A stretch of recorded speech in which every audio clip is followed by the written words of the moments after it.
Ladies and gentlemen, welcome back to a very special episode of Improvised Intelligence. Saturdays are normally we're in the studio live doing an episode on current events, but as you can tell, we are not in the studio today. We are on location at Quezada's Comedy Club with the man himself, Steven Michael Quezada. How you doing, sir? I'm good, man. How you doing? I'm doing great. When I sit down with people, I always try to think about like general questions to ask, sure, but just the tone of the guest, the main, I guess. Not to sound smarter than I actually am, but the ethos of the guest. Yeah. And the thing that kept coming back to me about you was you are the local New Mexican comedian. You are. And the way that, not only the way you portray yourself, but just the way your career has been, everything you've accomplished, everything you've set out to do, and then with this club, how you've given back to New Mexico comedy itself. So first of all, I want to start by saying thank you for being here. Yeah, for sure, and man. thank you for giving back to local New Mexico comedy. Yeah. So my vibe is always there. Like morning vibe is a different guy than, the evening vibe, man. So I'm trying to bring in the evening vibe guy right now. Oh, no, you're good. So I'm like somewhere stuck in the middle. Thanks for the kind words, man. I don't, I'm just a citizen, man. I'm just from here, passionate about, my ancestors and, my family comes from the Rio Grande Valley for many, many generations, even before the Spaniards showed up, so this is my homeland, and I wouldn't be anywhere else. I tried LA at one point for like 9 months, and that's just, I didn't feel right. It just wasn't me, right? Although there's a lot of Chicanos there, we're just different here. It's just and that's okay. Even within the state, we're different, right? The Chicanos from Las Vegas, New Mexico, are different than the Chicanos in in Las Cruces. It's just it's just that I think that just happens probably in every state. But this is my home. A lot of people don't know. It's funny when people ask me, they said, why politics? And I've always been involved. From right out of college, I started gang intervention programs in the neighborhoods where I came from, and wanted to, change, our outlook and what historically had told to us was, hey man, if you're not smart, then you're going to end up in, prison or dead, so that's your future. And so, I think for a lot of artists, I think it's pretty evident. Like when you go to prison, you see all these artists, man. There's like these really talented cats that, when they were young, said that they weren't. There was no use to that. There was no purpose for it. Yeah, even if it's not directly told to you as you're growing up, there is an air in New Mexico of entertainment, whether it's comedy, acting, music. It's like over there. Yeah. But you've been a huge part in showing that Albuquerque and New Mexico is no longer a flyover city or a flyover state. Yeah, we have a long way to go, man. But that's exactly the goal, right? Yeah. How do we grow, an industry from within, and using that Hollywood loves us and comes in, and Vince Gilligan loves us, which thank God for that, right? Because he's so brilliant, and look, he just keeps coming back. He's doing his third TV series here, man. I mean, he didn't have to. You don't have to, I think some of the infrastructure that we put in place helps. I think, the tax incentives help. For sure. Everybody's trying to, now other states are trying to figure out their tax incentives. And, you get a lot of data that, we're not making money, we're losing, and as you know, it just depends on what rubric you use in order to determine, right? So you can manipulate data is what I'm saying, man. What are you talking about? You can't manipulate statistics? You totally can. Wait a minute. Numbers are numbers, man, but I've seen how you do it when you add, it's like they always say New Mexico is the highest in crime, and I travel different cities all the time. Every news network says that, you know. We're the worst, Right. And we got to stop believing that and letting people dictate that. Improvised Intelligence is sponsored by the amazing people over at Chopped Chili. If you've been a long time listener to the podcast, you know that this is my favorite brand of chili here in New Mexico. Pretty much put it on every meal that I can. They've got red chili, green chili. My personal favorite is this blend of the red and the green. I think this stuff is phenomenal. They also have frozen bags of green chili that you can order directly from their website at choppedchilico.com. You can also find them in stores around around the state of New Mexico at Sprouts, Albertsons, Farmers Country Market, John Brooks, Keller's Farm Store, Lowe's Market. You can also find them in Albuquerque, Santa Fe, Hobbs, Gallup, Tucumcari. And for all my friends in Texas, they are in El Paso. Again, chopchilico.com. Go get yourself some amazing chili. Now back to the podcast. Been here 62 years. I grew up in the toughest, roughest neighborhood you could imagine, right? But we all grew up okay, man. Yeah. We did good, man. My friends, they grew up to be police officers and firefighters, and when we were told one thing, we proved everybody wrong, man. And so, look, man. Well, I do want to get into that a little bit about I don't mean to cut you off. I do want to get into that a little bit about your upbringing, because you are born and raised here in New Mexico. Siblings growing up? Yeah. How many siblings? So there was 7 of us in a 1.5 bedroom house.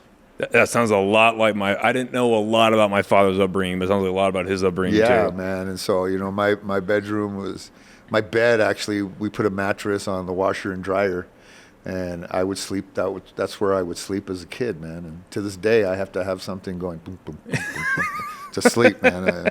I shake my foot. I'm one of those guys that shake the foot, and I do it in bed, right? Yeah, my wife finally got used to it, and now she can't sleep without it. So now she needs, she's like, hey, man, move your foot. And that happens naturally. I don't purposely do that. Yeah. But yeah, I mean, what were you into growing up? But I'm not a unique story. That's the thing about New Mexico, is I'm not a unique story. How do we change that, right? And so I want to go back to that real quick. Sure, sure. Sure. That's how I ended up going. Who funds what? Where's the money source coming from? Yeah. Who do we have to talk to make sure we're funding these programs? And I worked for YDI, and so youth for people who don't know what that is, can you explain? Youth Development Incorporated is probably one of the biggest children nonprofit, right, in the state. And so, they do, they've expanded in so many different ways. But back then, I was doing the gang intervention program. So I'd pull kids out of, gangs, and we would do theater. So back then, it was theater, and we would, write plays and perform plays. And, it was about art, man, and the importance of art, and how that is the storytellers of our lives, of our culture, of our history.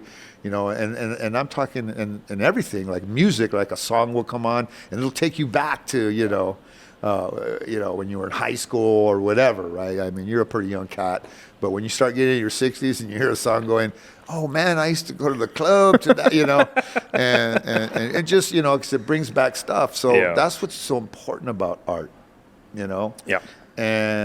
And like you said, it's over there, right? And that pissed me off. So when I sat on the school board, and this principal came in to report to the school board, and she was excited, man. She came in, and she's like, oh, board member Quezada, you're going to love this, man. We just initiated some new, electives, And I went, whoa. I'm really excited to hear about your new curriculum, but please don't use the word elective. Don't use the word as if it was what dumb people do. Right, like an afterthought. Yeah, or people who don't have any skill set, or they're not good at math, or they're, they don't care about history, and you make it sound like it's easy. Right. The word elective, we knew growing up, is like, oh, that must be an easy class. Right. It's like home ec. Or right? like art class, or like. Well, that's what I mean. Art's not easy. I dropped out of. I've told this. I've told the story on the podcast so many fucking times. But I dropped out of art 3 days into freshman year of high school because I was terrified. I was like, nope, I'm not this guy. Yeah. So either and I love. That's where I started, was drawing and painting and stuff like that as a young guy. That my first introduction to art, really. Right. And band, of course, I joined band just because I had to have something to do. Baseball season was only so long, so I had to figure out a way to occupy myself. Right. And so art was, that's what I was attracted to, man. I wasn't a great musician, but I just loved being a part of it. I didn't really find the kind of artist I was until like high school. See, and because I re-listened last night, because I was running around a bunch for work last night, and I re-listened to your podcast you did a few years ago with Buck D and Six. Yeah. And, it really is fortunate that you figured out in high school that you were oriented this way towards the arts, towards entertaining? Because a lot of people don't. I mean, if they figured it out at all, they don't figure it out until much later in life. So it's a huge. I would say it's a huge blessing in that way. And it's okay though, right? It's okay to not find it right away, man. It's about the journey, man. Yeah. I want you to try a bunch of stuff, man. Because how are you going to find what really gets you up in the morning if you don't try a bunch of stuff? And I used to teach kids that all the time, man. You know, when I did this program, these guys were hardcore people, man. I'm not going to be no actor, man. Do I look gay to you, bro? And, you know what I mean? And I'm like, I go, really, bro? So I look gay to you? And then they're like, "Oh, well, I didn't mean it that way, bro." And I said, "No, I get it. You know, there's a status to being an actor, and yeah, man, I was in drama in high school, and there was a bunch of gay kids, man. They were all good kids, man. I like those people, man. They're kind-hearted, good, and smart people. What years did you go to high school? So I graduated from West Mesa in 1981. So at that time, really, in the popular culture, the only really big Latino Hispanic actor at that point is Freddie Prinze, right? Yeah, he for sure was my inspiration. He was the first time I ever seen a Chicano on TV, even though he wasn't a Chicano. Oh no, that's right. But he played a Chicano. That's right. So he was a Puerto Rican from New York that played a Chicano on TV, married a girl from Albuquerque. Yeah. I mean, so all of that was just like, my eyes opened up, man. And then when I saw George Lopez, on a late night talk show, and he walked on, I said, wow, check that dude out, man, and he's talking about my family, and he's talking about me, and you know what I mean? And I connected to that, and right away, man, I think when I started climbing the ladder as a comedian, and I was the first one to do the hustle and comedy around here, man. That's why I got my feelings hurt when everybody got all mad when I opened this club, thinking that I was like attacking, the comedy scene, man. And I'm like, dude, I was doing what you guys were doing at the breweries and all that, because I didn't have breweries back then, but all that stuff you're doing, I did that. I'm the one who did that. I'm the one who started doing that. Well, and people today, they got to really think, and I try to do this as best as I can myself. Like right now, comedy is bigger than it's ever been. I don't think there's any question about that. Like comedy is absolutely everywhere. It's on your phones. It's in, like you said, it's in breweries. There's clubs popping up everywhere. Yeah. And Johnny James, who's doing sketches. And there's a lot of different versions of comedy. Yeah. Right. So he found his niche. Right. Right. And he's not a stand-up, but he is doing comedy. Right. But it's a different medium. It's a different way of doing stuff. And I think he also won Best of the City for influencers. Yeah. Well, and so thank you I was going to bring that up a little bit later, but since you brought it up now with the Best of the City, I looked at the list of that, and I looked at one of my best friends, closest friends right now, AJ De Leon. He won Best in the City. Yeah. And then all of the other comedians in that category, including yourself, all of those comedians are regularly working at this club. Yeah, man. So, and that's why when I started with at the beginning too, with you being very locally oriented, people have to understand, especially here in Albuquerque, but just anyone around the world that's watching this, what this club does to put on local comedians is not the norm. No. Like that is not a regular, you have to, if you go out to Austin, LA, New York, Chicago, you have to bust your ass for 8 to 10 years minimum. Before you get 3 minutes. Yeah, before you get into a club. Yeah. Here, you guys opened up from the jump with, hey, we're going to try out the local guys, see who we have in-house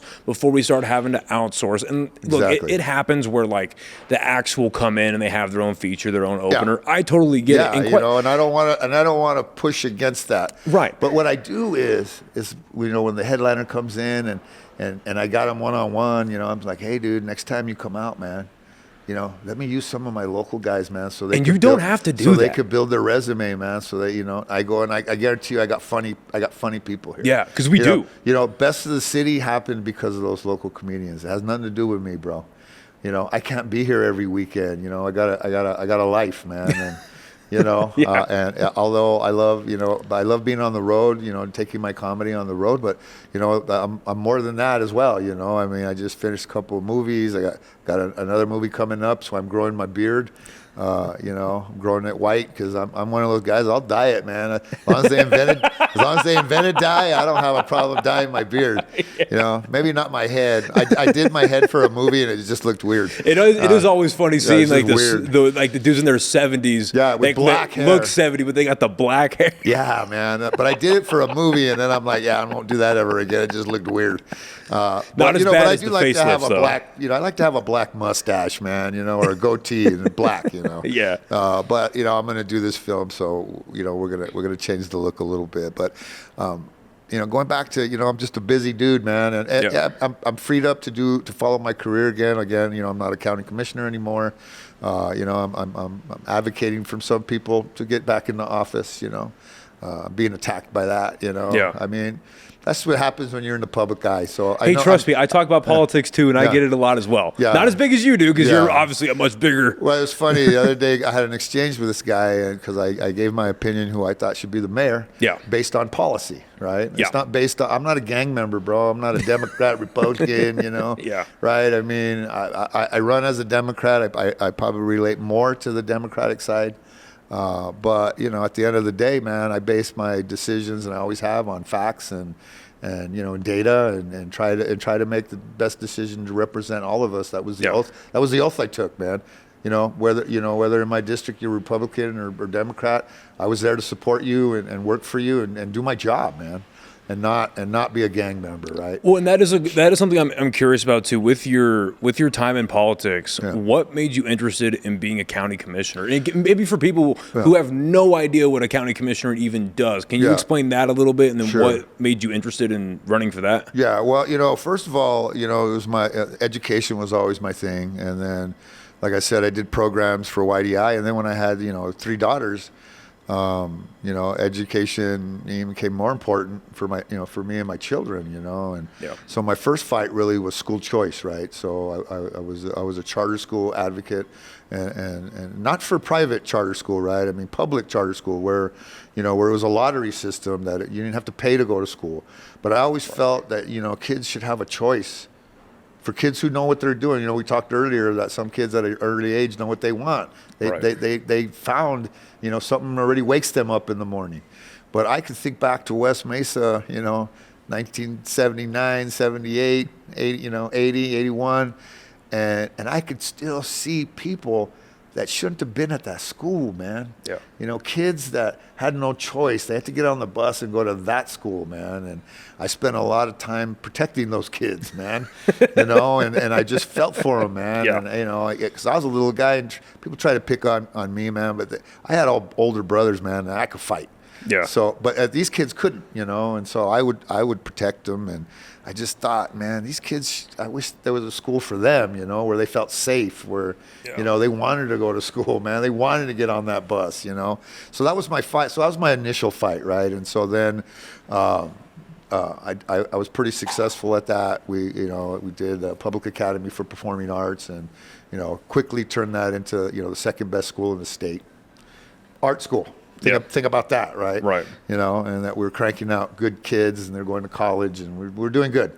So because of that, you know, the principal that I hired for Papa said, "We so desperately need you to go and sit on the Albuquerque Public School Board of Education." Right. And I go, "I don't want to do that, man. You know, everybody hates those guys." I was going to ask what because that seems like a natural progression, but what made you want to stray away from that? Well, you know, just because it's just education is just at that level, you know, public education at that level is, you know, it's an equation that we just haven't really figured out because there's too many variables. Kids are just different, man. Everybody's kids are different. People raise their kids different, you know, but the community asked me, right? So after she did, the community came to me, and we don't have nobody running for the board seat, and so I threw my name in the hat. You know, it's funny. I put my name in the hat, and the next day, you know, the Journal had my DWI mugshot on the front page, man.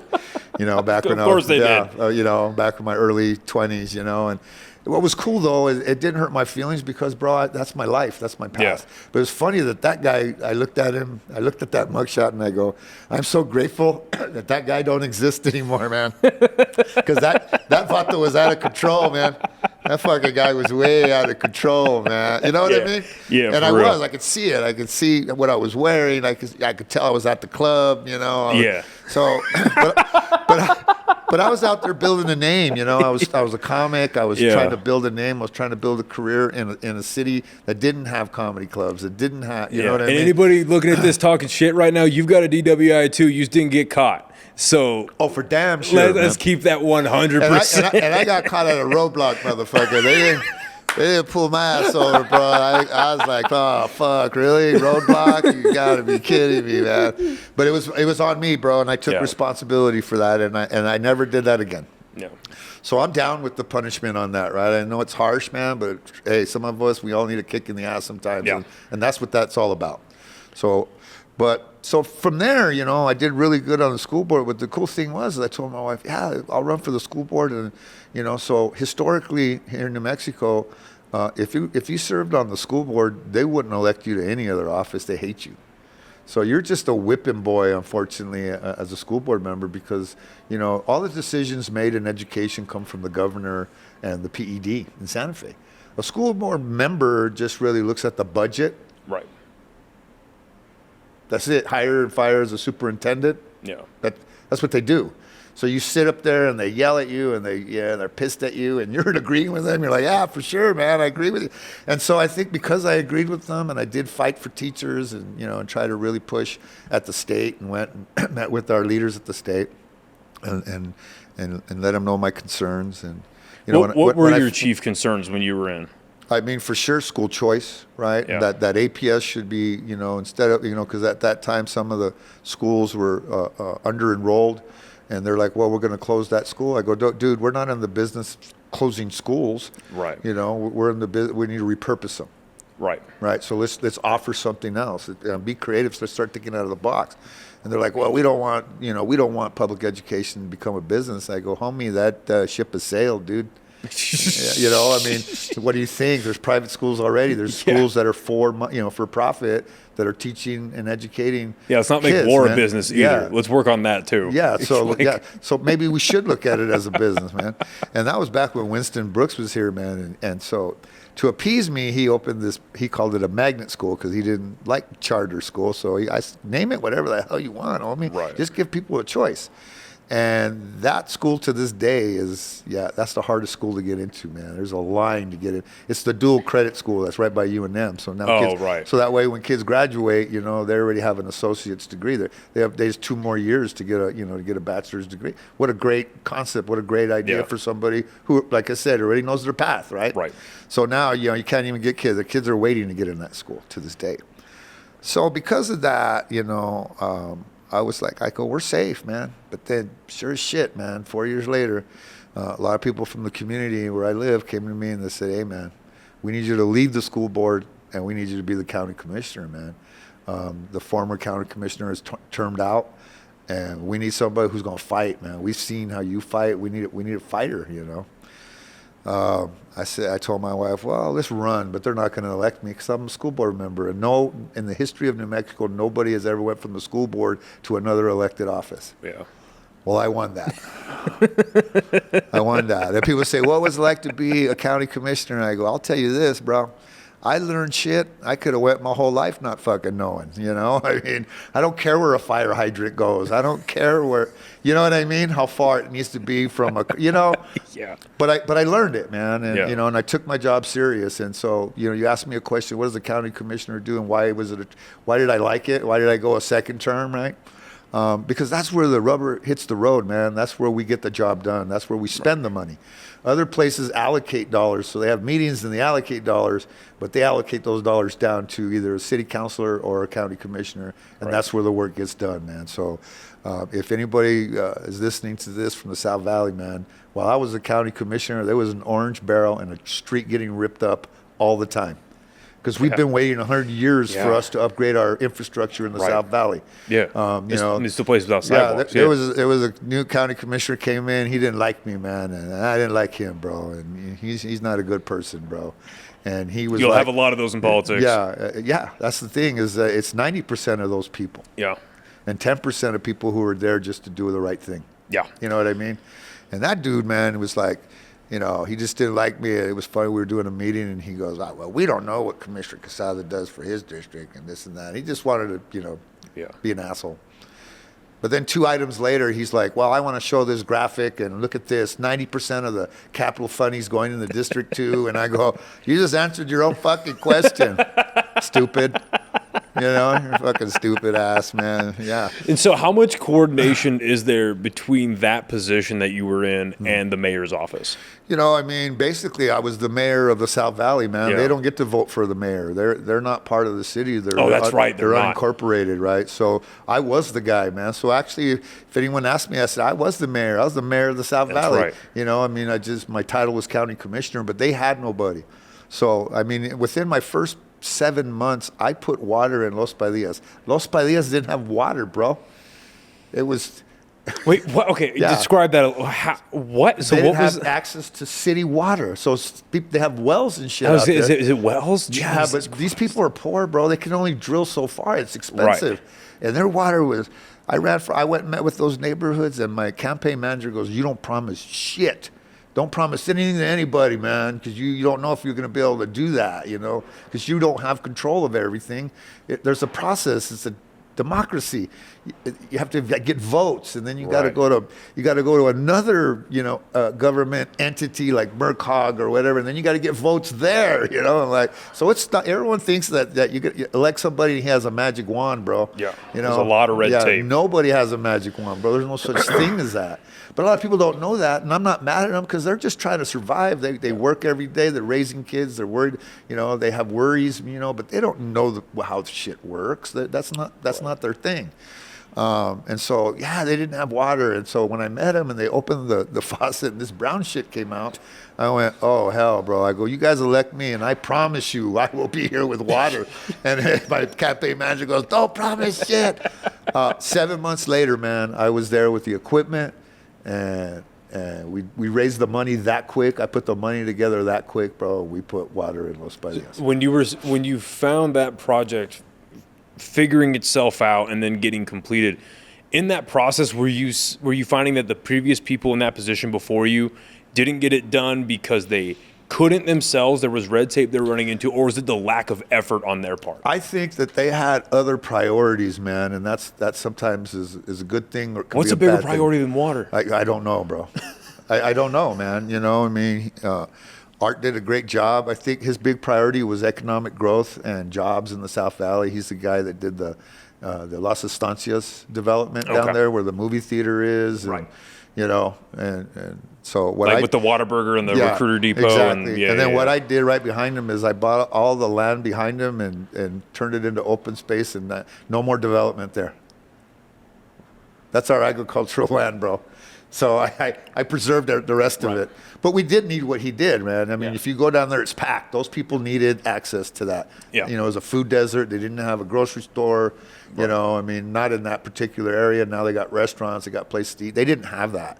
Yeah. And so I agreed with what he did, but I didn't want the rest of that agricultural land to be developed. So that is now open space, and now it belongs to all of us, and you can never develop on it. Right. So see, and a lot of people. I'm glad you brought that up, because there's a lot of people that will hear something like that and they think, well, that's ripe land for opportunity to build on, whether it's more businesses, more housing, whatever it is, and the Albuquerque and the greater Albuquerque area is in need of housing.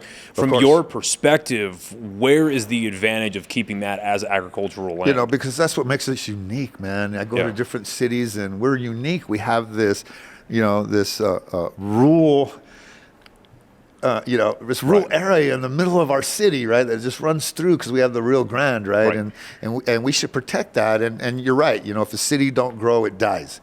And for sure we have affordable housing crisis on our hands, but we're not the only ones, so we're not unique to that. But how do we figure out where do we develop? Because and so I know one of the big things that I had to fight, and it was Santa Elena, right? When I became a county commissioner, because I supported planned development, right? Because I also have Pajarito Mesa in my district, and that is the Wild West up there, bro.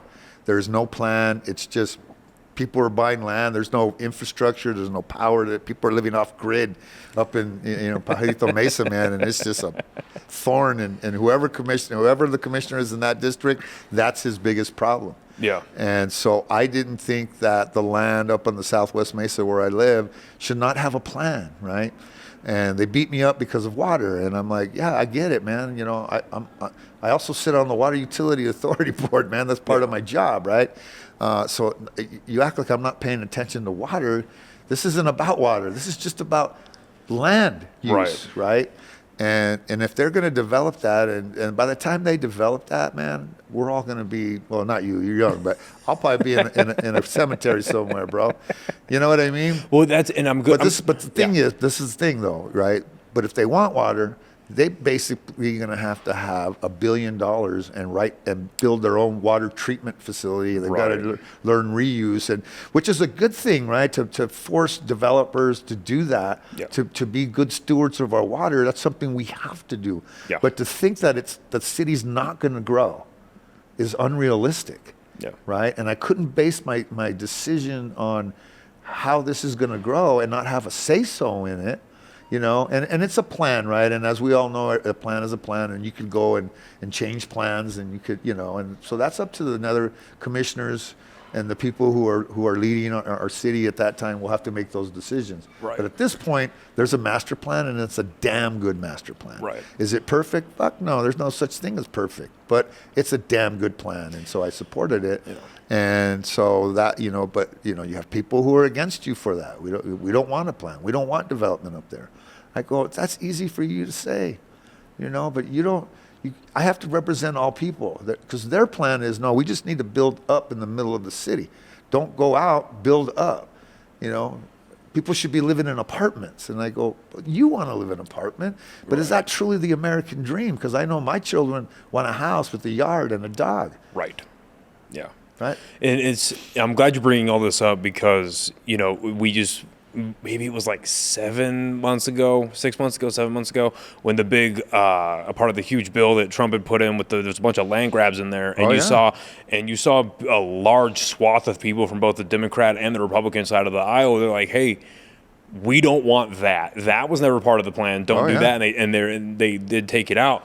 But people, because people, and for good reason, they do get afraid when any form of government wants to come in and take land, because and most people, and I don't know where I'm at, to be honest, but I'm more on the side of the private owners, where I'm like, I would almost rather have private owners buy land and use it on their own. If you want to go live out in the sticks and you want to live off grid and you know how to do that, hey, fair enough. That's on you. Yeah. But especially in New Mexico, man, the opportunity to live rurally is fucking great. It is everywhere. It's everywhere, right? And I get it, and I like I like that living too, man. Because I travel, I have to be in the city, and I grew up in the city, but I do like that kind of life. And we have that though, in a sense, right? That's what's unique about Albuquerque, South Valley, North Valley. These people, they live on acres and shit. It's sort of like living out, but they still need amenities by them, man. They still have to be able to live, man. And so that's what's unique, and that's why I thought the Southwest Mesa is just dirt to me, man. And I get it, man. We have to be good stewards of our water.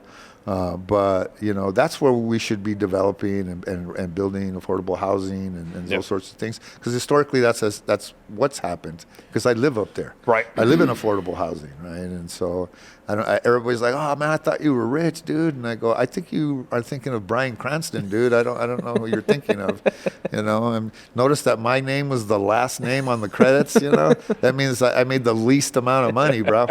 But it was a blessing. I was able to, raise 3 daughters, man, and get us out of our 1-bedroom house and get us into affordable housing, and, change the future of us. And so I'm very grateful for that. And when you look back at your time, that's a good time, I think, to bring up Breaking Bad. When you look back at your time in Breaking Bad, it's great concept for a show, clearly, but while you're filming that show, do you have any idea that it's going to have the impact on the Albuquerque culture and the New Mexico culture that it did? I think that as an artist, everything that you do, you try to do it your best, and you got to believe in it. And you think that, you're doing great work. And look who I was working with, man. Holy crap, man. I was way out of my league, dude. I was a comic who did theater. Film and television acting is a whole other damn animal, man. And people think that it's easy, and it's so hard, man. Yeah. It's so hard to stay in a moment. You got people and cameras around you, and it's just not. It's not conducive to like theater when you rehearse, and then the curtain opens and the crowds. You know what I mean? But what you're doing here. You just you got the script last night, man. And right. You got so you have to have a skill set, which is at a higher level. And so, so I'll just say this, man. We thought we were doing something special, and every season, especially the first 3. We didn't even get picked up till after the season aired, and then we're just like waiting, and then finally we get a call from the producers and saying, "All right, we got picked up for season 2." And you're like, "Oh, cool, man," and then it was starting the game. We were on this obscure TV network called AMC. At the time, they had Mad Men, right, and Walking Dead, I guess, but but nobody, and those were like on the rise, right, but.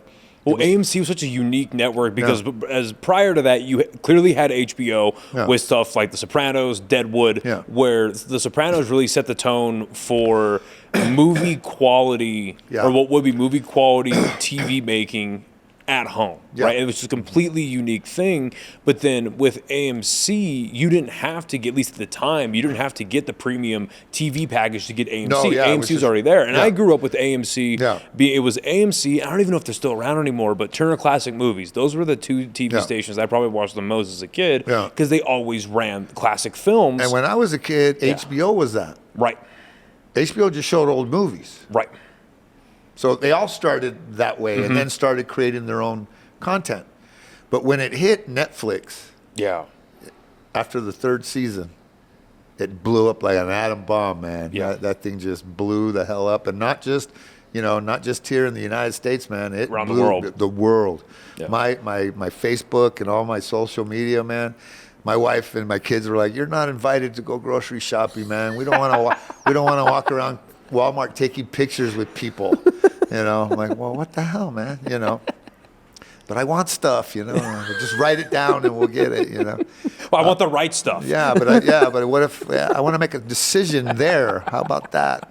I want to pick the meat out, I want to look at it, but and it blew up, man. And then, wow, what a ride that was. Well, and you brought up your background with being a comic and being a theater actor. What's unique to those 2 formats is that when you're doing that specific art, you get immediate feedback, and like, okay, that joke bombed. I need to change that or just get rid of it. Or that performance was a little stale. I need to kick it up here. And you get your stage notes, and you might have 5, 6, 7 shows in a whole weekend.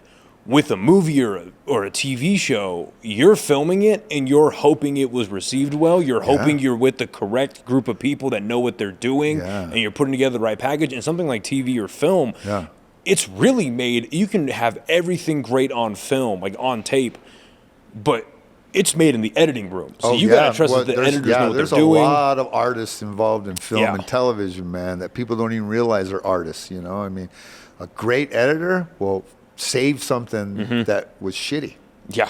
You know what I mean? Because they're creative in their mind, and they see and they get cuts, and they know timing, and you know what I mean? There's just something about what they know that me and you don't know when it comes to editing, right? We used to do that. I don't know if you remember the after party of my late.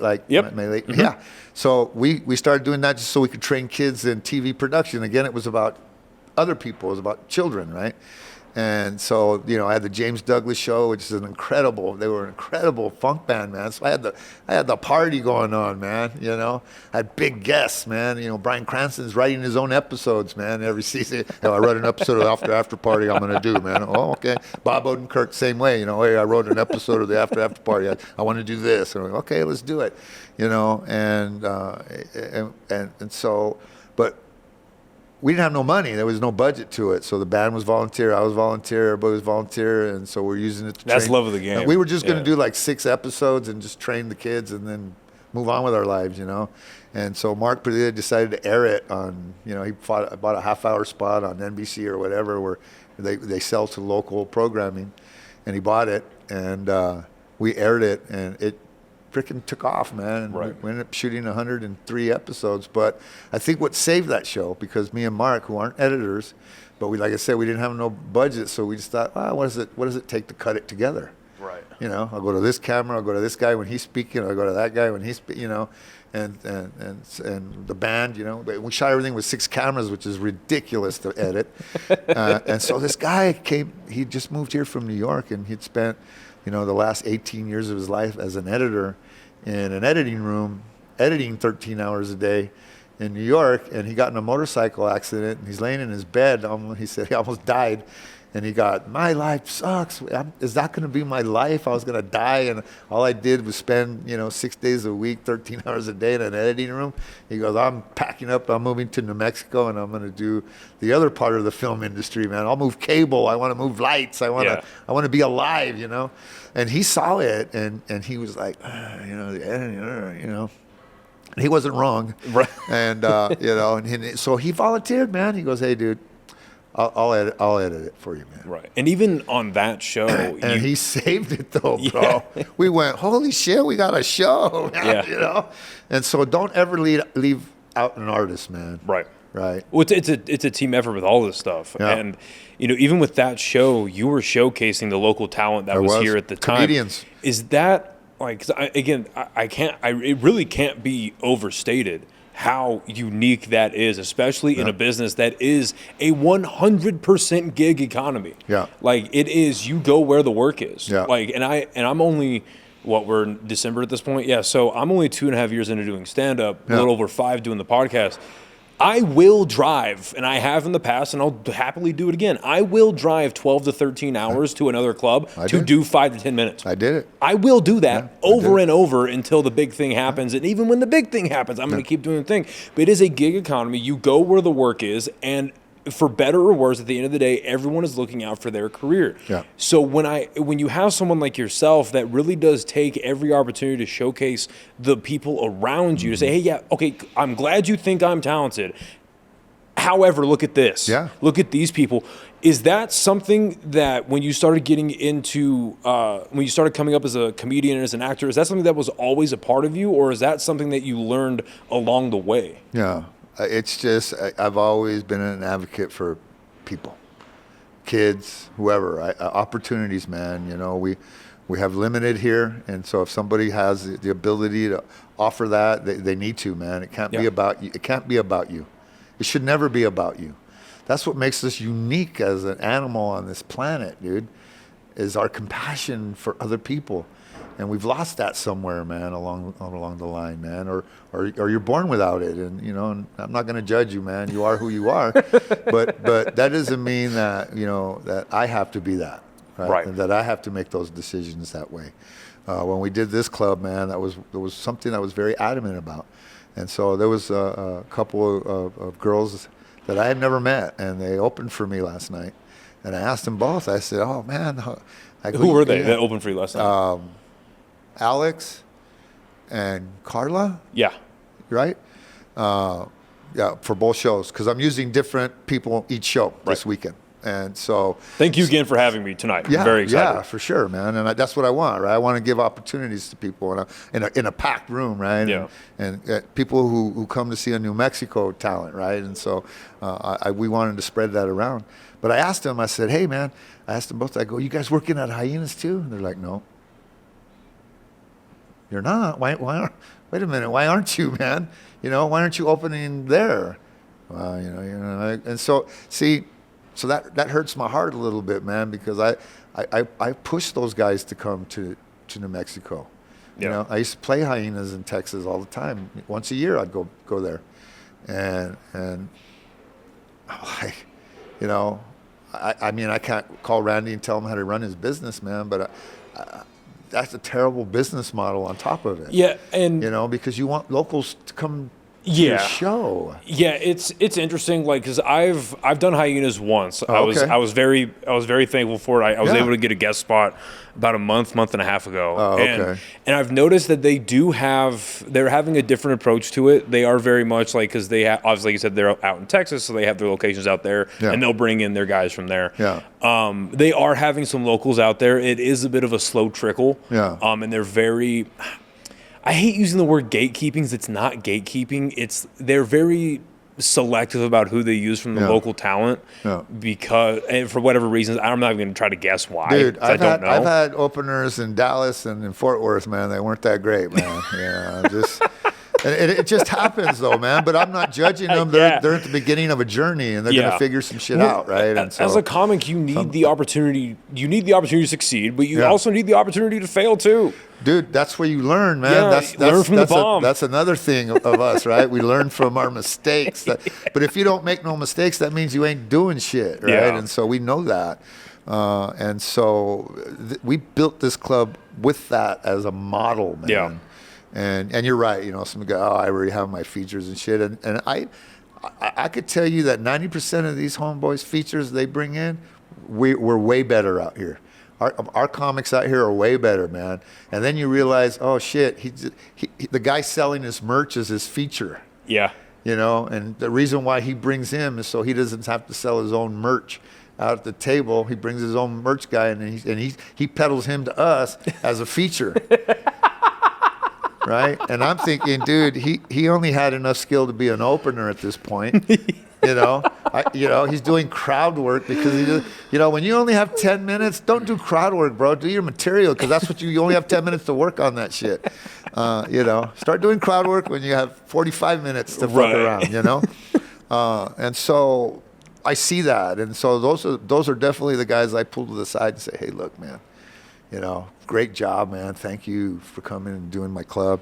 I said, but next time, man, we have staff, man. If you need somebody to slang your shit, we'll figure that out here, man. But I really would like you to use our features and openers here, man.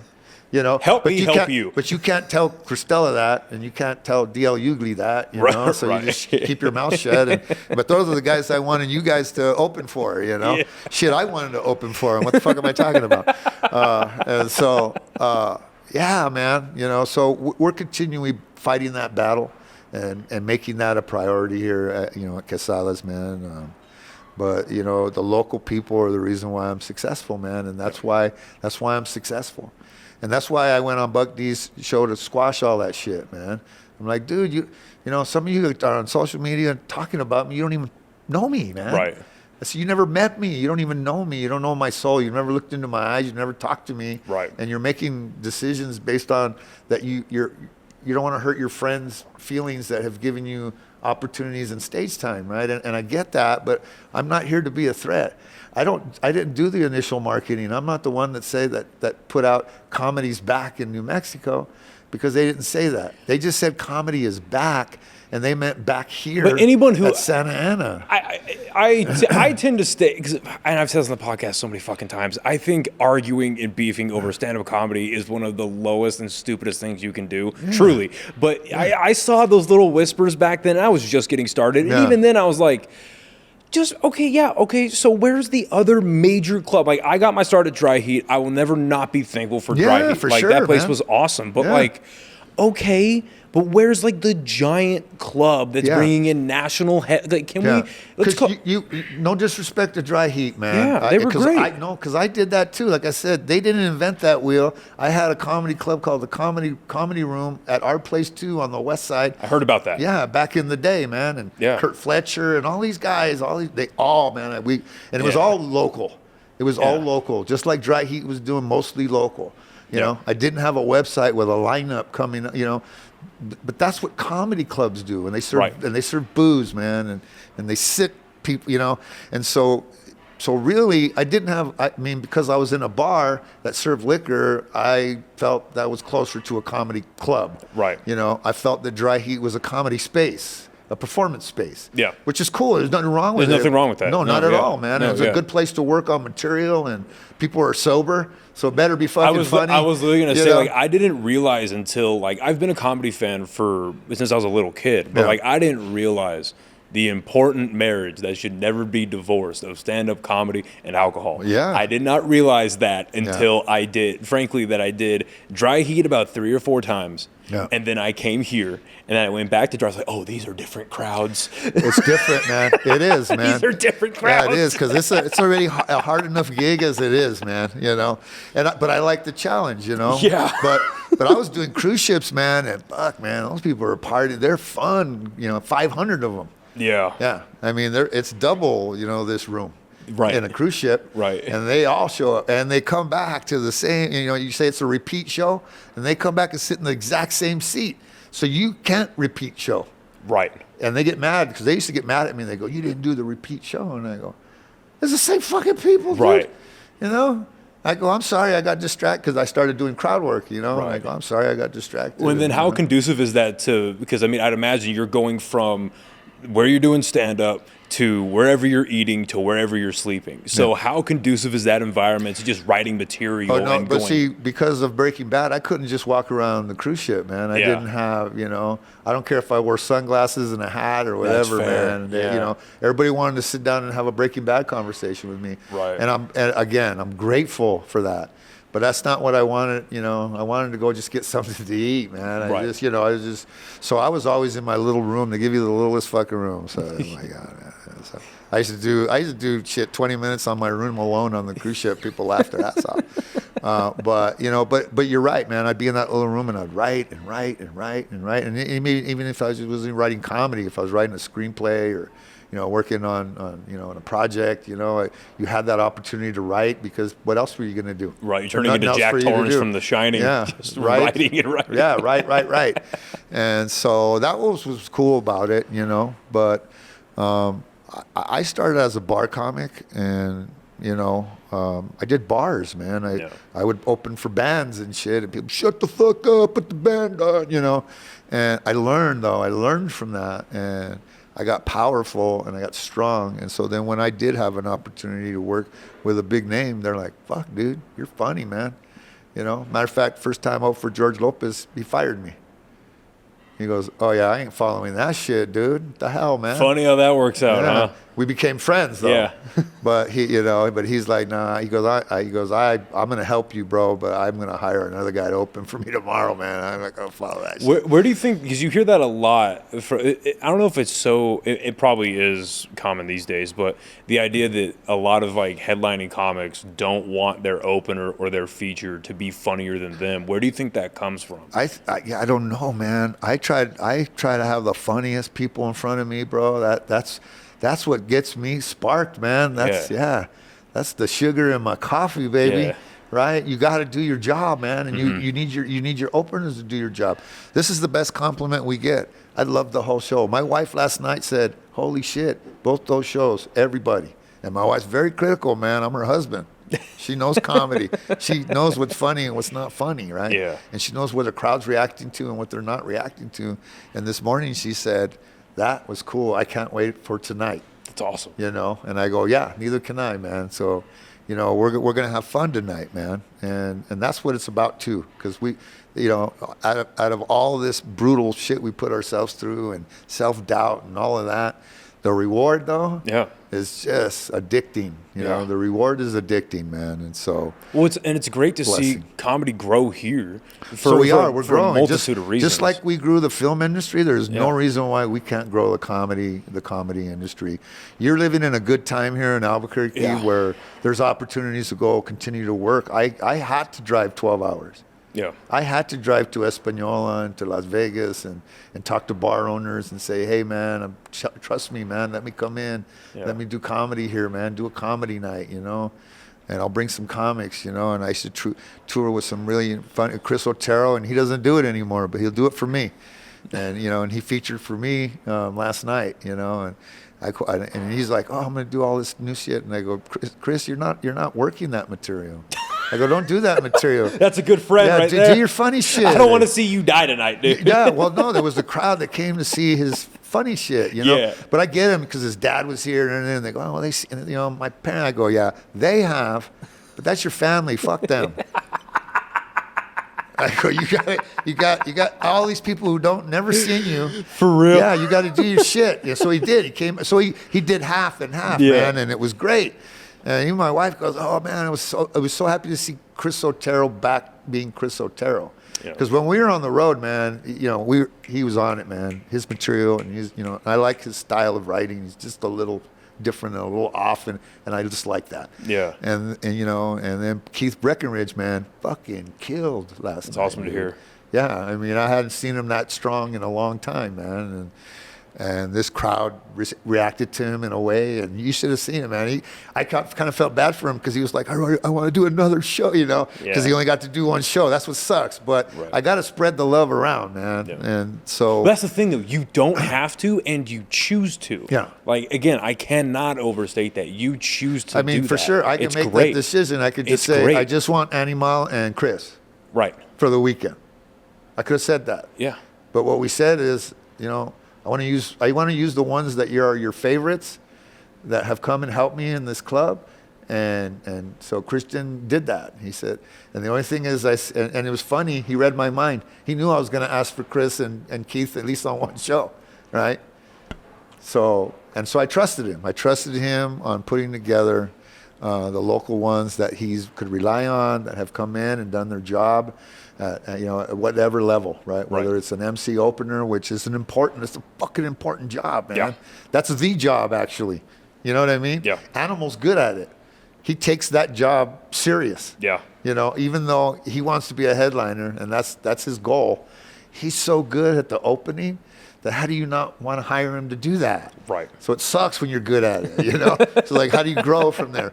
But I feature him, Right. I've featured him many, many times, I'm always worried that he's gonna have a fucking heart attack on stage. That's what scares the shit out of me about Animal, man, because the way that big dude moves, man, holy shit. I go, don't die on me, homie. I don't have no insurance, bro. That's how I feel about my buddy AJ. My buddy, love you to death, but you got fucking energy, dog. Yeah, they do, man, and they give it, and I'm proud of them for that, right? Yeah. They don't hold back, man. They're giving it their all, and you can see that, and crowds appreciate that, and they could see it, And so I do want to be respectful of your time. Yeah, one question I do want to end on is, we are at the 2-year anniversary. It's a huge milestone for a comedy club in general, but especially so here in New Mexico. You're here partnered with the casino.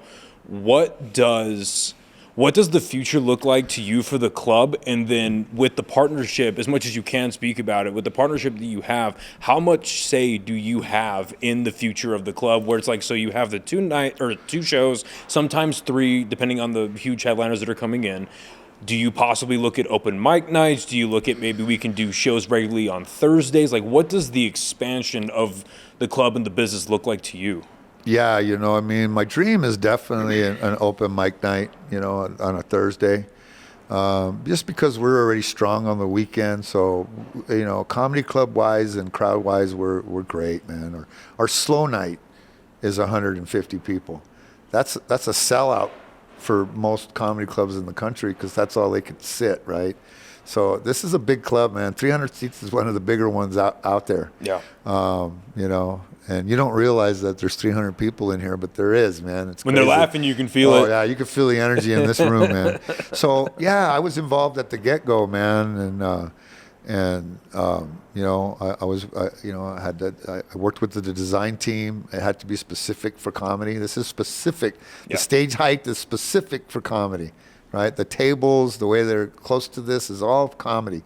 I had to worry about a couple of pillars, but other than that, and that's because that holds up the building, I guess. I couldn't. I was going to come and saw them off, but then I can't. But they built this specifically. So I told them I'm not interested in repurposing a room. When we started, negotiating this, and they said, no, we're going to build you a comedy club. I go, well, I need to be involved in that.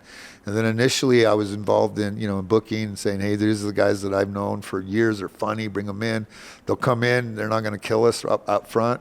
And then, once a month, we'll just bring in a big name once a month. And so that has snowballed into that first year and the success of the first year. And after the first year, man, Christian and John Anderson and John Srincione, the CEO here, man, and the staff, from the servers to, the cooks. Top notch. Fucking notch, I'm man. like, dude, man, if it ain't broke, shut your mouth and just ride, man. And so that's where I'm actually right now, man. I'll send them names here and there, but they're doing an incredible job but we're booking in-house.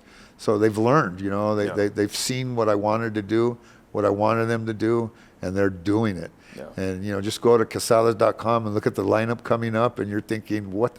The dude from the Laugh Factory called me, Harry Basil. Do you know Harry? I know the name. Yeah, so Harry calls me, and he books the Laugh Factory, the West Covina, Vegas, because I've done Vegas for him in Tahoe. And he's all, what the fuck, dude? How are you getting those names, man? And this is the guy who books the Laugh Factory and runs the Laugh Factories, man. Yeah. He's like, I can't even get Christella. How'd you get Christella? Could you talk to her for me, man? Right? And so your booker has the biggest shit-eating grin on the back of the camera right now. Yeah, man. But this is the thing. It's not an easy thing to do, man. But it's hard. But we're lucky here, man. We have a budget. Yeah. Right. They have machines out there basically printing money, man. And so we have a budget. So we're able to say, yeah, fuck it, we'll give you the door. Yeah. And you could charge, $40 a ticket and, take it, right? Basically is what we're telling these big names, because, they do 4 shows. That's 1,200 people, You guys do the math. I've done the math before. Yeah. It's a stupid amount of money. It's a stupid amount of fucking money. It's a stupid amount of money. For a weekend, right? And so, and we fly them. We top-notch hotel rooms. This hotel is, fantastic. It's nice. That staff at the hotel is just top-notch as well. Yeah. They don't fuck around here, man. This is a great casino. This is a great tribe. Santa Ana's a great tribe. I love the partnership that we have.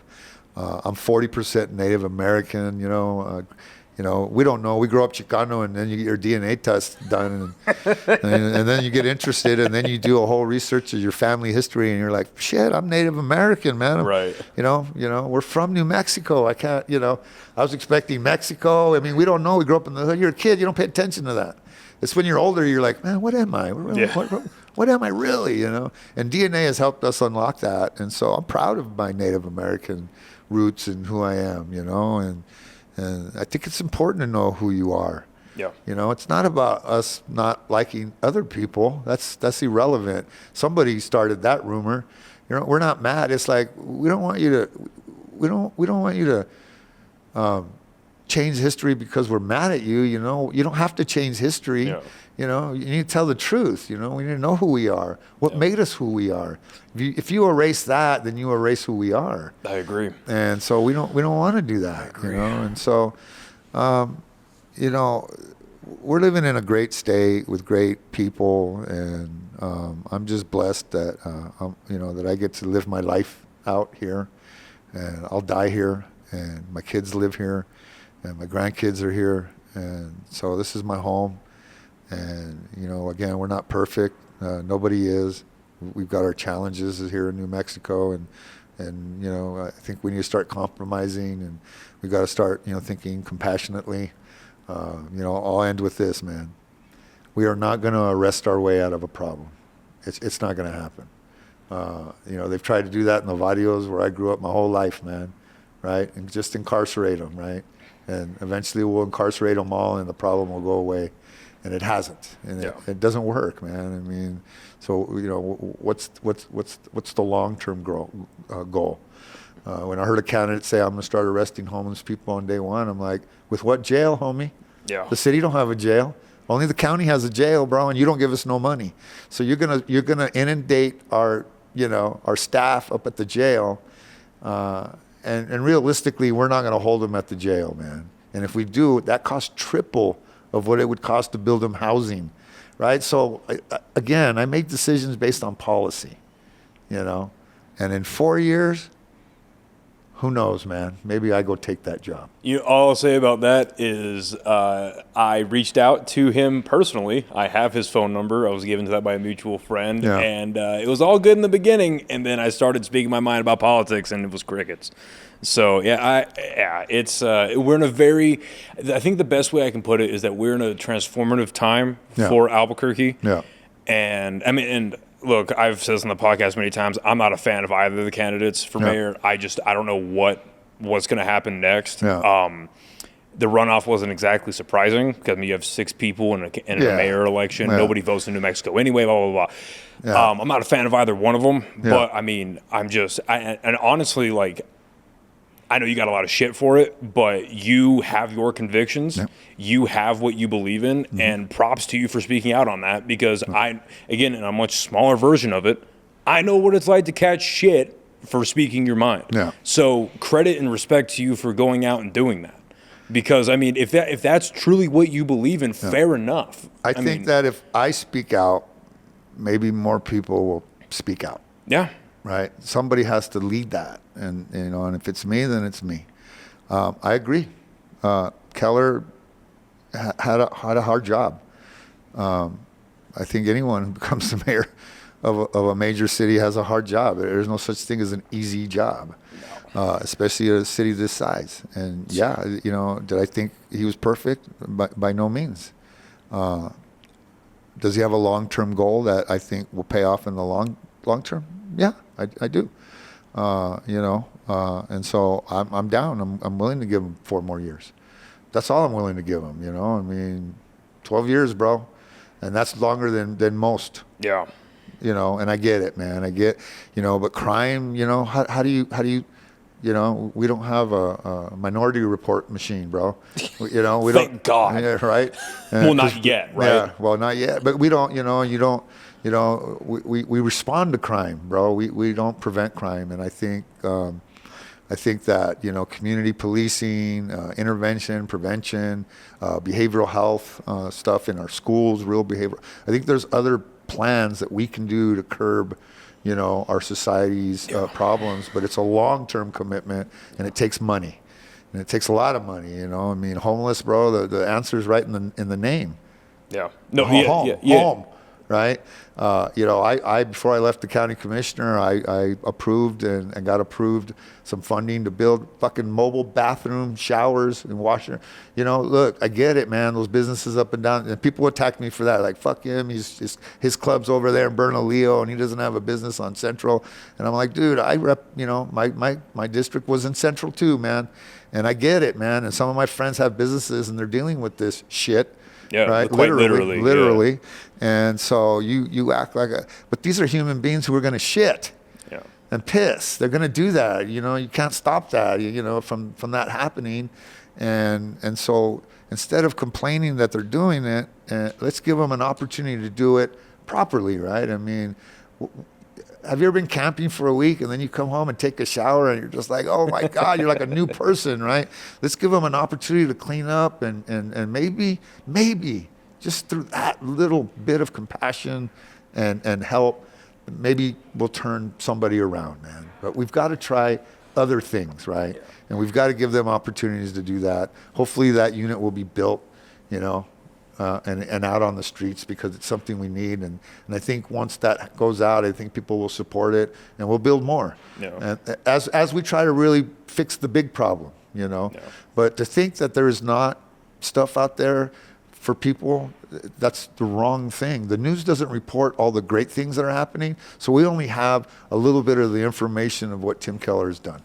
There's a lot of great, and the county as well, because we put the behavioral health money. We did the 1% tax for the behavioral health money, and I wish they'd spend that a little quicker on stuff, but I get the process, and but you don't see children and moms and kids out on the street. You don't see people who actually want help. They're there. We have them. We have them in facilities. We have them in apartments or whatever, programs that we have, job training. We have all that. We have nonprofits are doing a lot of the good behavioral health work in the community.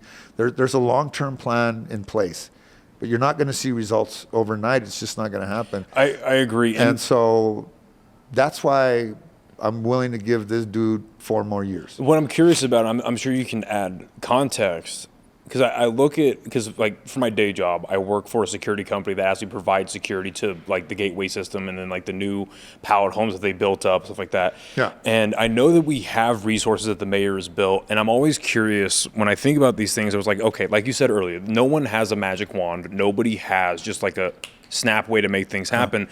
So we have resources that are already built and paid for. We already have them. And I wonder how much of it, genuinely, I wonder how much of it is leadership from the top, meaning the mayor, or I wonder how much of it is the actual people that are put into the positions to run the organizations. Because anyone who thinks that Keller is directly running like the Gateway Center, the pallet homes, the West Side shelter, that's not how that works. The police force. Right, exactly. Yeah. So it's like, okay, I just wonder how much of it is the leadership under Keller, and then how much of it is maybe he can't work with them, they can't work with him, lack of leadership and direction. Like where, because there's a clear disc, because like I do have in the small military background that I have, you can look at a leadership chain, you can look at a chain of command, an executive chain, and see whether or not it's functioning properly. And you can, there's clearly a breakdown in communication. There's clearly a breakdown in what in the military they call a commander's vision or a commander's intent, right? There's clearly a breakdown there. Where is that? And then how do you mitigate that? And then that's one of my fears with, because I've talked a lot of shit about the current mayor, but one of my fears about getting a new mayor then is that I see the value in getting a new mayor and then getting a new leadership staff under him, but then how experienced are those people? And then is it then maybe we don't need a new mayor, but we need new people under him? Like, you see what I'm saying? Like, where is the breakdown in communication? I think it's very evident at the federal level, man, from the presidency and the people he put in place, man. He put people that have no fucking experience, that should not be leading these departments. We see it every day. We see a shit show every fucking day. Yeah. And so you're right, man. You can't come in and bring in your homies and the people who donated to your shit, you know. And that's where I think leaders make a mistake. And you're 100% correct. If we change leadership in Albuquerque now, this guy's going to come in and he's going to close down the Gateway Center. And the reason why is because he hates Tim Keller. Not because it's Has he said that on the campaign trail? Oh, but that's what they do, though. They go, I'm going to take that money and I'm going to put it into the police force, or I'm going to hire more guards so I can, you know, or I'm going to build a jail instead. I'd rather build a fucking jail, you know, and that's where I'm going to keep them. And I'm going to scare homeless people from coming to my city, you know, and that's going to be the plan, you know. And I'm going to bring ICE in and you know, fuck you if you're brown, you better prove that, you know. And it's like, dude, this is my ancestral ground. This is my home. So no one should ask me where I'm from, dude. Right. You know what I mean? No, yeah, I get it. And so, you know, that one I didn't even put out there, but that pisses me off more than the whole, you know, the homeless issue, to be honest with you, man. You know, and so, yeah, you know, has he put people in places that probably shouldn't be there? For damn sure. And that's where I am not a fan. Yeah. You know, because you're right. I was successful as a county commissioner because the people that were in place had been there for 20 years. They knew how to help me get my shit done. You know what I mean? Right. That's why I was successful. I didn't come in and go to the county manager and say, fire. And that's what the new commissioners came in. They came in, I want you to fire this person and this person and this person, and my friend wants the job. And that's why I'm telling you, those commissioners who are progressive are as corrupt as I've ever seen anybody in my entire life, dude. Yeah. They go, that's not your job. Your job isn't to come in here and run Bernalillo County, dude. You're here to advocate for your constituents and work with Bernalillo County to improve the lives of people here. Right. You know, I mean, you're a gardener, homie. Yeah. You know, and now all of a sudden you're a fucking, an expert in whatever, right? See, because that first part of the equation I completely agree with, because there are multiple areas in government where there are bloat, and it's clear that the person comes in and they hire their friends, give them six-figure jobs. I completely agree with getting rid of those. Yeah. However, you can't get rid of those and then bring your friends in and just replace it because you didn't fix the problem. No, you didn't. And So- you're just, you're thanking people for supporting you, and that's wrong, man, Which unfortunately is commonplace. People should support you because they support you, not because they expect something on the from back you. end. Yeah. But then why would there be political donors? That's right. But I raised a lot of money, and I did nobody a fucking favor. Well, right. I'd imagine what you're referencing to is like the actual grassroots. Well, donations. it's like people go, "Oh man, you took money from oil and gas." I go, "Yeah, did your kids go to public school?" Yeah. I go, "Well, then so did you, motherfucker." Yeah. Because we wouldn't have public school without oil and gas, man. So, sometimes we make enemies out of people that we don't really need to make enemies of. Oh, now, for sure. Now, do we need to hold them accountable for how they get oil and gas? Of course, man. Always. But they're not our enemy. They're not here, they're a big, huge of our economy, and so be careful, be careful who you make enemies of, man, because we need people. But going back to staff, man, put people in place that know what they're doing, and you'll be successful. Yeah. This comedy club proves that. Yeah.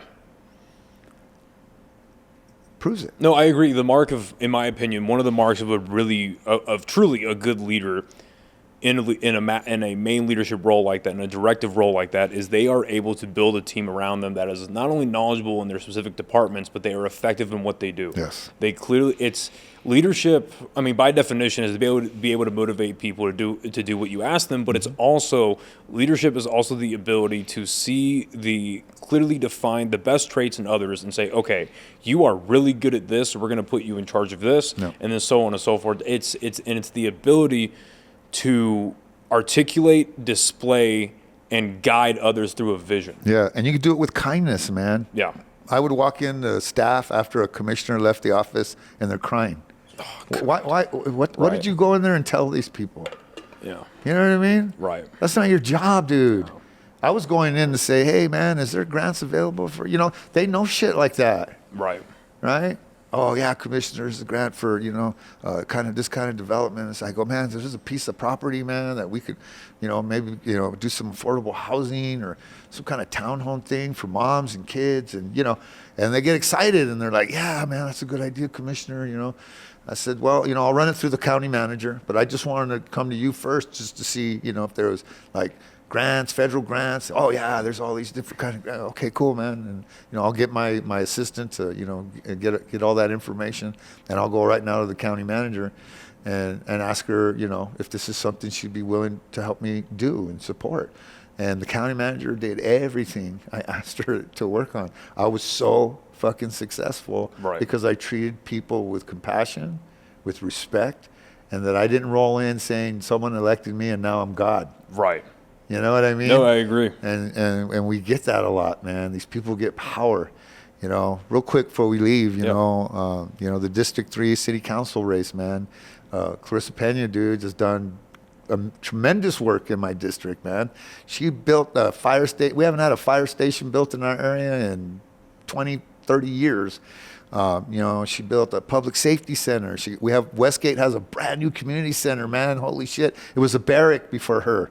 The infrastructure that she's able to do on that side, And then now we have this girl running against her who lied on her freaking thing, and now she's blaming everybody that we're putting her through trauma. I go, you ran for office. You put yourself through trauma, man.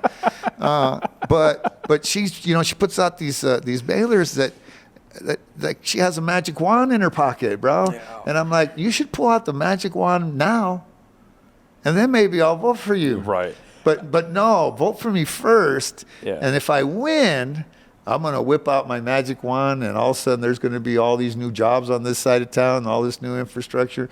It's important that we elect people who know what the hell they're doing in New Mexico. So I'll go back to Tim Keller on that.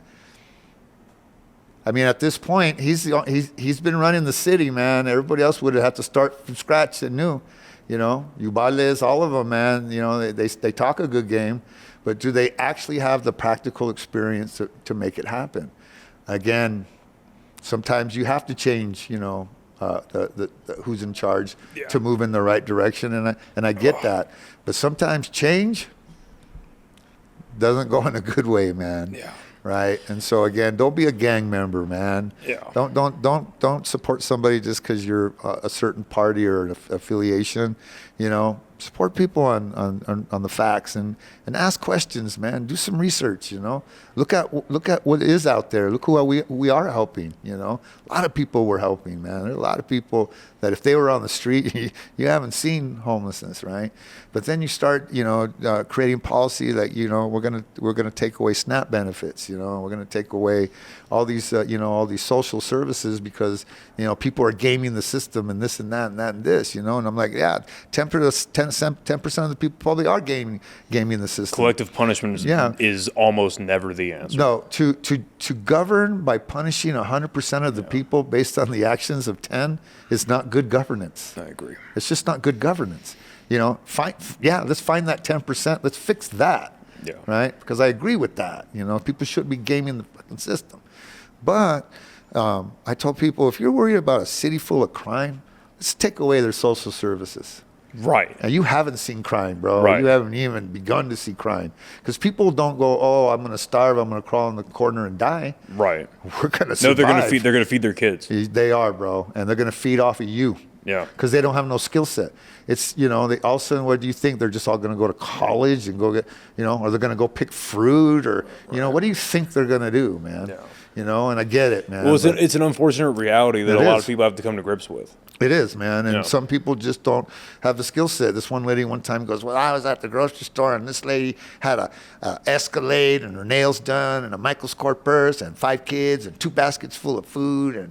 And I go, yeah, you're right, man. She does. I go, and, you know, but I'll tell you this.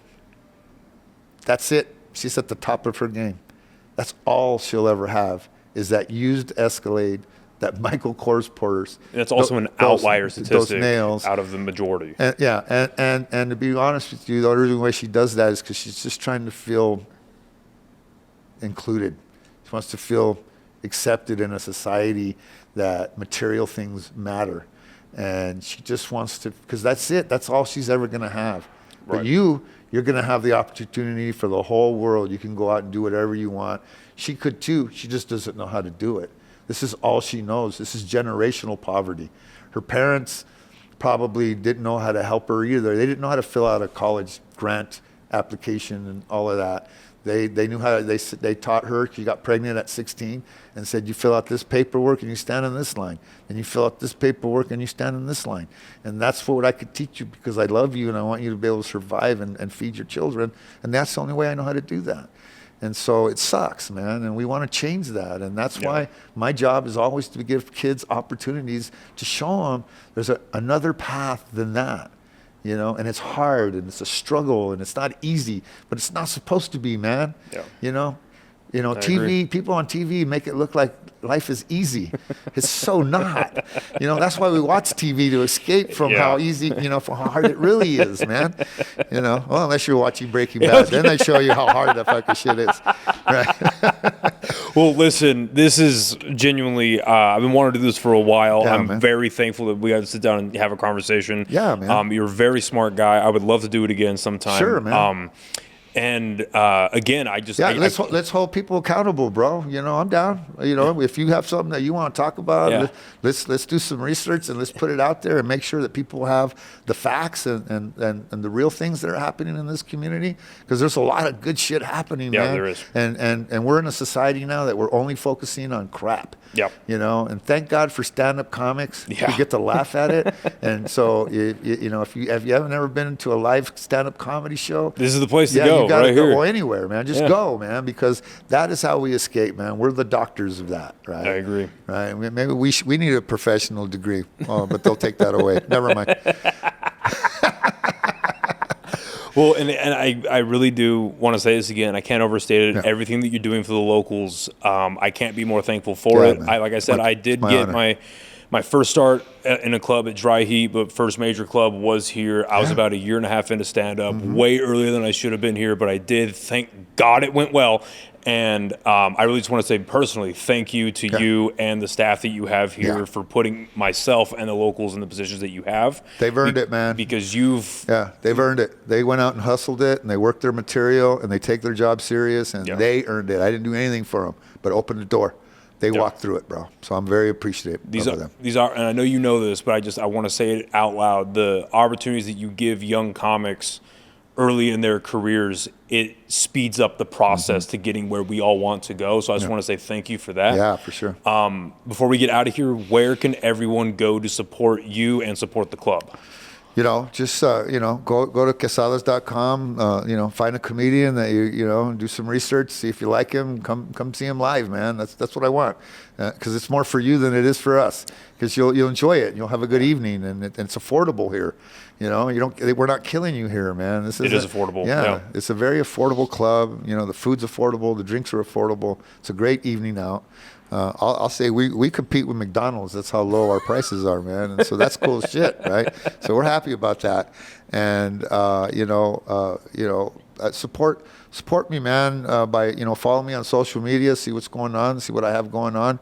We've got some films in the work, coming out of New Mexico. There's a couple good movies I'm on right now on Amazon Prime. Harsh Treatment's really funny. It's a great film, and I did it, and I didn't think what they're going to do with this, and it came out, and I'm like, shit, the guys did a good job. So that's out on Amazon Prime, and Strange Darling is probably the craziest thriller you've seen in a long, long time. It was a great Critics' Choice thriller called Strange Darling, and I got a great role in that, and so I'm more than just a comic these days. I got back to my roots also as an actor, and so I'm blessed to do that. And and support local guys, man. If you see someone local, go see what they have out on social media, and if you see him performing somewhere, go support him, man. He's going to get bigger, he's going to get better, and one day you're going to say, I supported him when he was a nobody, man, and now he's a big star. Because you don't know who's the next big star is going to be. And to all you aspiring comics and actors out there, you don't get to choose when that happens for you, right? A lot of people say it's 90% luck and 10% talent. But if you're not working 100% on that 10% talent, that 90% luck will never fucking happen. So work. My life changed at 44 years old. So you all need to know that you got to just keep at it. You got to believe in yourself, man. And if you do that and you work hard, I believe this, I truly do, that something cool is going to happen for you. Well, that's a great thing to end on, and I'd be remiss to say I was here for your special taping. Whenever that comes out, your special's fucking awesome. That was a great hour of material that you have. Thank you, man. Thank you again. That's called a Chicano named Bozo. That was a great hour. Seriously. Thank you, man. And I'm excited about that special coming out, man. And everybody's like, what? A Chicano named Bozo? I go, you have to see the special. Yeah. Right? And I didn't do any of that material. I did a little bit of it on the second show, but I'm already doing new material. That's awesome. And just so you know, on that special, 80% of it I had never said before in my life. That's crazy. I didn't work on it at any club, at any place. Jesus. And I was doing a movie before that and shooting at 5 p.m. till 5 a.m. for like a week straight before I shot the special. So I didn't even get to work in my mind on the material. Jesus. So that was all as high risk as you could possibly do in front of a camera, filming a comedy special. And I saw the cut. And it's good, man, and I'm happy and I'm pleased with it. My comedy special on Amazon Prime, The New Mexican, I shot in New York in front of a studio audience at the Tribeca Film Festival. It wasn't my people. It wasn't my crowd. It was okay, I guess, but we're critical of our work, and I just really felt that it could have been funnier if I was somewhere where I felt comfortable. Well, this one I did. Yeah. This one I felt comfortable, and I was in front of my people, and we can't wait for that to come out. And it's soon, like at the beginning of the year, that should be coming up. I'm excited. Well, thank you again. This is a genuine pleasure and an honor to talk to you. Thank you very much. Thank you, everyone, for listening and watching, and we'll see you next time. Bye, everybody. That was awesome.